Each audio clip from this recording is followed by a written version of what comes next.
kayo pagod? Hindi pa rin ba kayo pagod sa karas sisimba nyo? Wala naman nangyayari, sugarol ka rin. Simba ka ng simba. Sugarol ka rin eh. Di ba? Nangangaliwa ka rin. Nangangaliwa ka rin. Yung asawa mo, niluloko mo eh. Di ba uso ngayon yung kaliwaan? Hindi yung kaliwaan, bayad muna bago. Hindi yun. Kaliwaan, kakaliwa si Mr., kakaliwa rin si Mrs. Ganun yun eh. Di ba yun uso ngayon? Di ba kayo pagod sa kakahihitip ng drugs? At sa kakahihigop ng rugby? Di pa kayo pagod, mga kapatid? Isa lang ang pupuntahan natin. Mabutit masama, mamamatay po. Find the truth.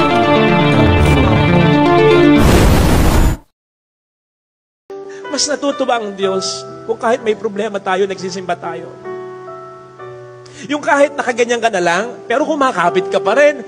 Kahit yung ilawan na sinasabi nga sa ating ebanghelyo, dapat may sinag lagi yan. Kahit umaandap-andap na yan dahil sa problema, okay lang. Basta at least buhay. Basta at least may liwanag. Umaandap. Sabi naman ng Panginoon, kahit ang pananampalataya maliit na lang, pagyayamanin ko yan. Basta yung maliit na pananampalataya yan, wag mo nga alisan yan. Hindi pa ba kayo pagod? Hindi pa rin ba kayo pagod sa karas sisimba nyo? Wala naman nangyayari, sugarol ka rin. Simba ka ng simba. Sugarol ka rin eh.